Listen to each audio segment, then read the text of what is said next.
I let you decide RobTop's best level. With a total of 108,000 responses over the span of 20 polls and 3 weeks, we are going to come to the conclusion on what you guys think RobTop's best level is. The matchups were organised aligned with the pre-existing order that's already in the game, and that's why our first matchup is going to be Stereo Madness versus Back on Track. This commenter says it is close, but Back on Track for me. I think that its gameplay is far more balanced than that of Stereo Madness, especially the ship parts. The nature of Stereo Madness, being an introductory level, automatically gives Back on Track an advantage to be able to have more interesting and flowing gameplay. And I completely agree. These levels are obviously going to be extra simplistic, but even drawing a comparison between Stereo Madness and Back on Track, hopefully you guys at home can tell the differences I can in terms of more interesting gameplay throughout more of the level. In terms of the overall votes here, I'm going to have to side with the majority. With a total of 1,800 responses, Dryout absolutely annihilates Polargeist to at least my surprise with 64 of the total votes, therefore leaving Polargeist with only 36. Polargeist has an absolute banger of a song, with pretty fun gameplay and a coin that gave everyone nightmares. But Dryout, hell,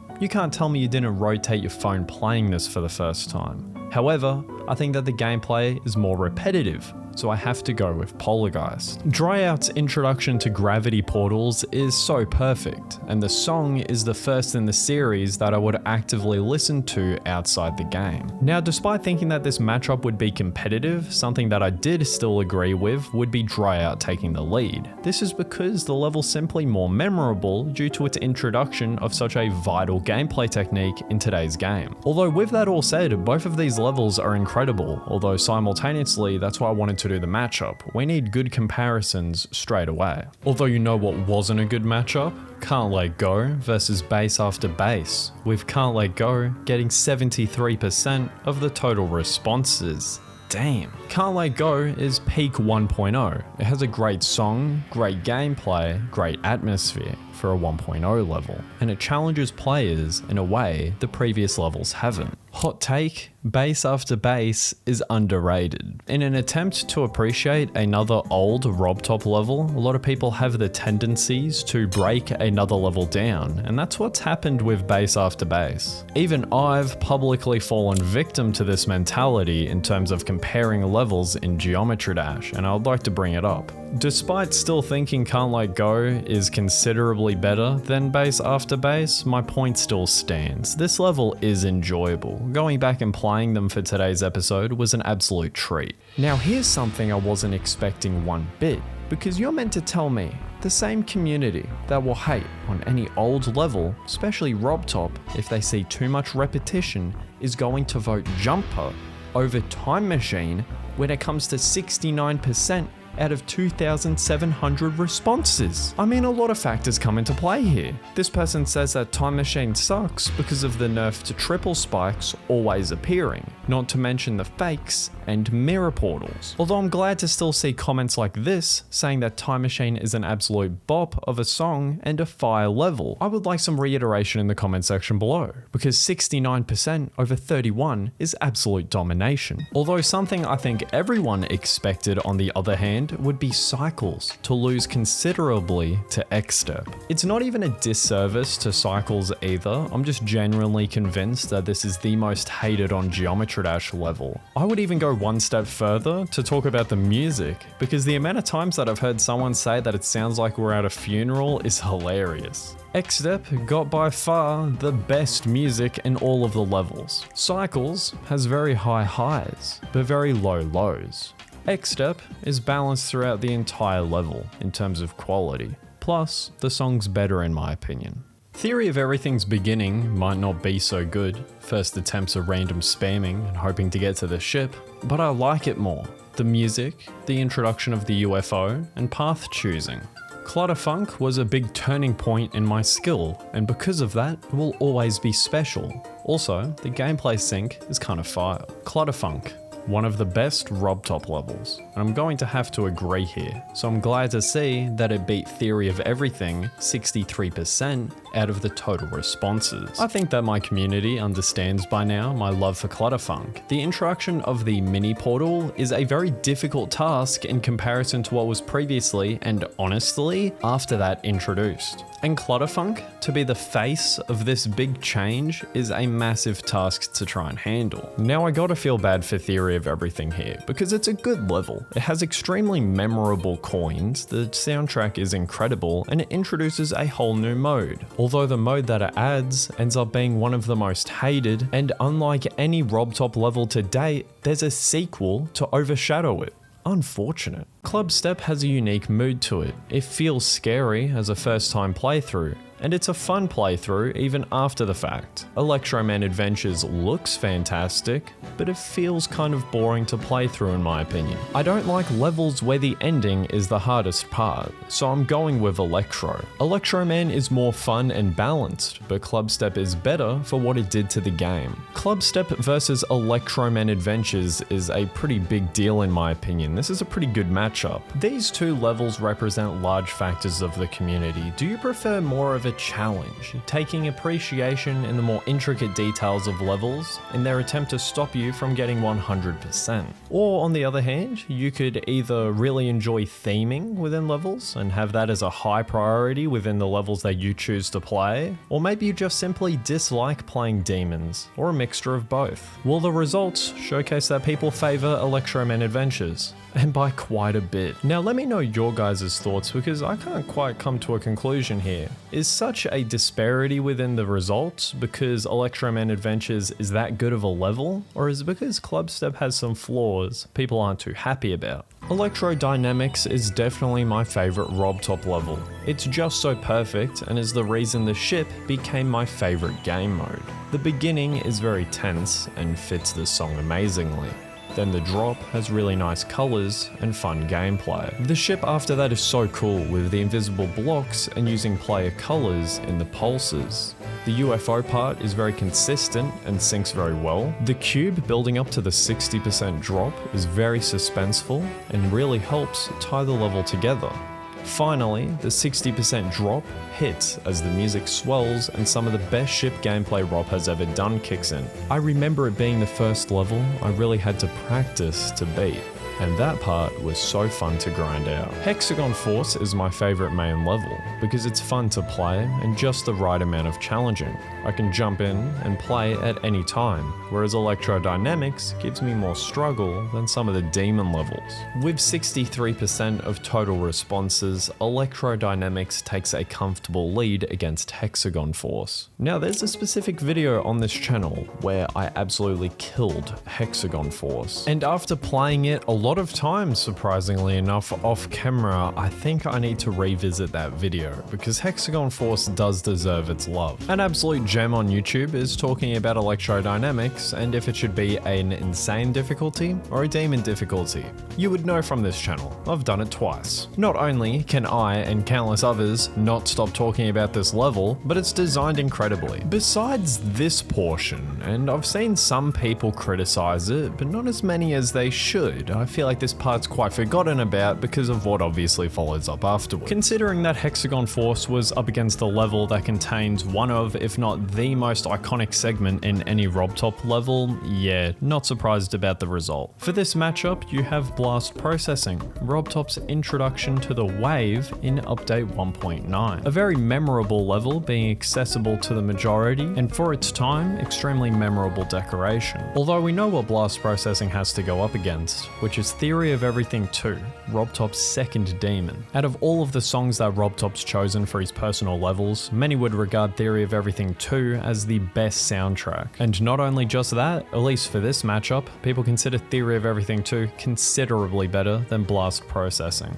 Straight away, I'd just like to mention that an increase in difficulty allows for more types of gameplay in more short succession. This is of course going to increase the difficulty, therefore allow for more opportunities within the gameplay. We know that. But I'm definitely not making any excuses for blast processing here. Theory of Everything 2, at least how I see it, is leagues better, and that's obviously no disrespect to blast processing. That's one of my favorite RobTop levels, so it really puts into perspective what type of matchup this really is. Toe 2 is too hard compared to how fun blast processing is. Blast processing, while it serves its purpose as an introduction to the wave, doesn't really do much else. Theory of Everything 2 is a fantastic introduction to memorization gameplay, choke points, and intense gameplay. Everything about Theory of Everything 2 is great and unique, and it's actually fun to play. Deadlocked is RobTop's best creation. Both of these have such cool ideas. Deadlocked gameplay is genuinely so fun, I can't lie.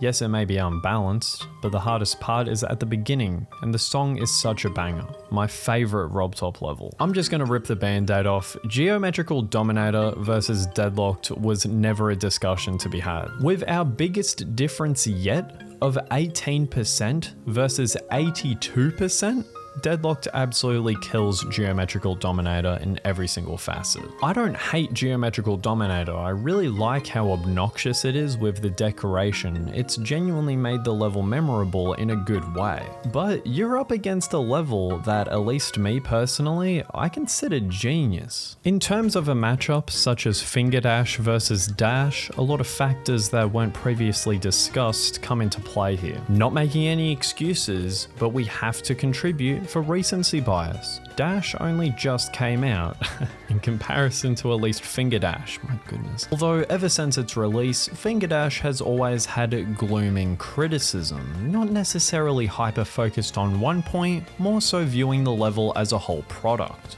This, on the other hand, is going up against Dash, the leading level to represent Geometry Dash 2.2, therefore all the new features getting crammed into this level. Camera movements were obviously a big deal with Geometry Dash 2.0. We don't only know this, we're experiencing it still firsthand. This partnered with a very interesting game mode, one that people definitely wanted to try out, because in comparison to how straightforward the spider is, the swing is the complete opposite. I'm still not used to it. But funnily enough, one thing that you couldn't argue for another is the fact that both of these levels fall off in one way or another near the back end. The gameplay is subjective, but when it comes to these decoration flaws at times, definitely more objective than anything else. I can see why you'd prefer Fingerdash, but I find myself replaying Dash way more. Nearly every day, in fact. Dash is definitely better. 2.2 changes stuff people know about GD. It's flipped on its head.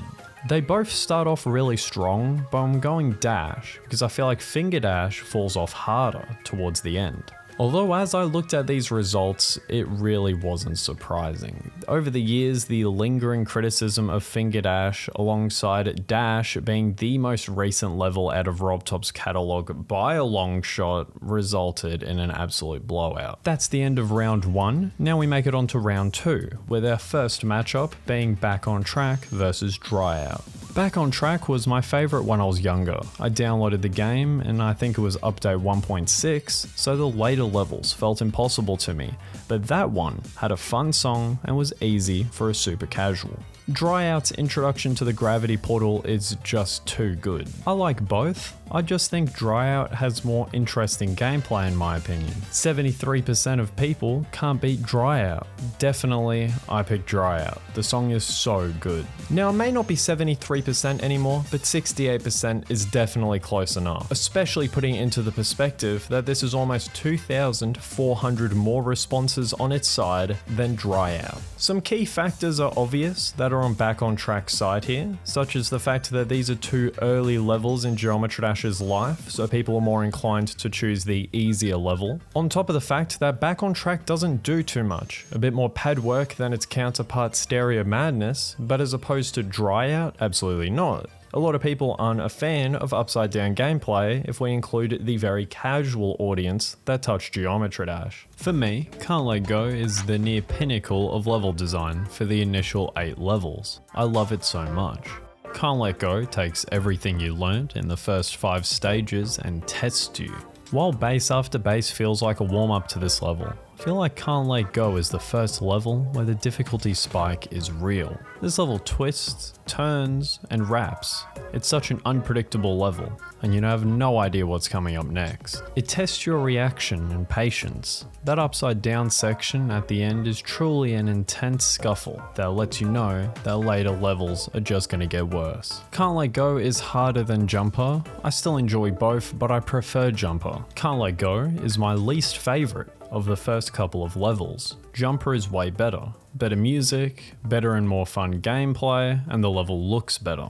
I love the intensity of Can't Let Go's song. Now listen, I thought that Can't Let Go versus Jumper was going to be a competitive matchup, but it just wasn't. Wow! A consistent yet minor takeaway from previous polls up until this point were that there would be more comments to do with the losing side of the argument, because people would see that the level that they preferred was underperforming and try and talk about it. Although within Can't Let Go versus Jumper, I'm scrolling through the comments and almost every single one of them is coming to the defense of Can't Let Go. Now it could be a bit of favoritism on my end, so I'd love to know your thoughts, but I think that this shows us that despite massive disparities in votes, it may not tell us the full story every single time. Clutterfunk is what got me feeling better. The constant pain and suffering of replaying that level was intense, yet gained so much practice in general from failing. Clutterfunk is definitely my favorite RobTop level next to Electrodynamix. Low-key, Clutterfunk over xStep, because Clutterfunk has better music, introduces the mini, and has better decoration. Honestly, Clutterfunk gets hate for no reason, just because it's hard. Skill issue 100%. This isn't a conversation worth having, I'm just gonna rip the band-aid off. In my opinion, I don't see a lot of ways how xStep is better than Clutterfunk. This is like having to choose one child over the other. Most people who picked Electroman Adventures have a skill issue. Electrodynamix feels like a worse version of a Clubstep Electroman Adventures amalgamation. It's more unbalanced and lacks a theme. And honestly, I'm going to have to agree with the masses here, with Electroman Adventures taking home the win with 63% of the total responses, as opposed to Electrodynamix with 37%. The community is definitely favoring the fact that Electroman Adventures can be played at really any time, whereas Electrodynamix takes a bit more concentration, a bit more patience for the average player. This on top of the fact that these comments are correct. Electroman Adventures is definitely one of RobTop's strongest levels in terms of carrying out a consistent theme. In at least my opinion, the biggest matchup of today's episode, Theory of Everything 2 versus Deadlocked. Both of these levels possess such high highs that I would believe that they're the pinnacle of RobTop's catalog, whereas some segments on other levels just aren't even coming close. Theory of Everything 2 got 2,915 responses, with Deadlocked getting 2,385 responses. Therefore, Theory of Everything 2 winning this matchup by 10% more of the total responses. Theory of Everything 2 is peak 1.9.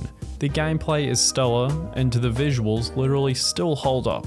They're so polished. Although I really like Deadlocked, but Theory of Everything 2 better. Deadlocked because it's the hardest level, takes some time to learn, and has the only boss fight in the whole RobTop series. Good point. It's unfortunate Deadlocked had to go out like this. If you guys aren't aware, I consider it RobTop's best level on many criteria. But Theory of Everything 2 is iconic. I'm glad Deadlocked gave it a rattle. I'm sorry, but Back on Track is just too iconic not to vote for. Back on Track is just too easy for me. I gotta go with the classic Jumper. Gameplay? Jumper. But the music? Back on Track. Yeah, I'm not gonna try and hype this one up. 19% to 81. My goodness. Back on Track didn't even get 1,000 responses? Talk about going out sad. I can't believe it. Jumper made it to the finals. Over all my years of playing this game, I was under the impression people hated it. The music, I thought it got on their nerves. The gameplay, I thought it was repetitive. This video has genuinely blown my mind. Clutterfunk is my favorite level. It's both fun and kind of difficult at the same time, and it has one of my favorite songs in Geometry Dash. Electroman Adventures. Everything is great.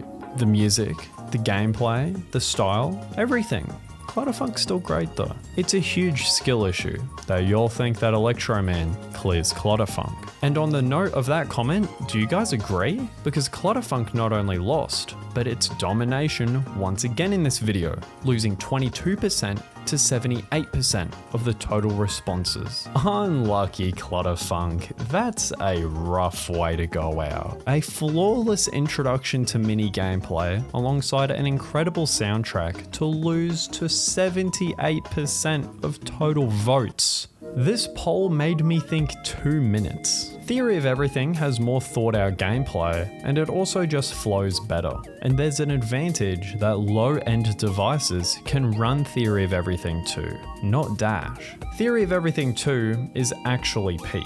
When it comes to the numbers, who's surprised that Theory of Everything 2 takes an extremely comfortable lead over Dash? I'm certainly not. For those wondering why Dash wasn't in the second round, that's simply because it had nothing to go up against. The numbers didn't link up. So instead, I skipped it to round 3, and as a result of skipping around, I put it up against a level that I know would be perceived very well, Theory of Everything 2. Did I know it would lose?